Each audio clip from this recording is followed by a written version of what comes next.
একটা হাদিস পড়লেই চোখে পানি চলে আসে। মাইয়াতকে রাখা হয় কবরে, আর মাইয়াত পায়ের খসখস শব্দ শুনতে পারে।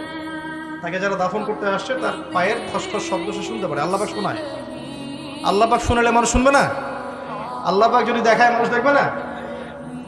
তো আল্লাহ যদি কাউকে কিছু শোনান তাহলে তো সে শুনবে, সে দেখবে, সে বুঝবে। এরপরে যখন তারা চলে যায় তখন সে একা নিথর পড়ে থাকে। যদি মুমিন ব্যক্তি হয় তাহলে মাথার দিক থেকে নামাজ আসবে, এই যে ডান দিক থেকে যাকাত, বাম দিক থেকে রোজা, পায়ের দিক থেকে অন্যান্য সৎ আমলগুলো এসে তাকে সঙ্গ দিবে। ফেরেশতারা প্রশ্নোত্তর পর্ব করবেন, সে ইনশাআল্লাহ তাআলা বুক ফুলি উত্তর দিয়ে দিবে ইনশাআল্লাহ।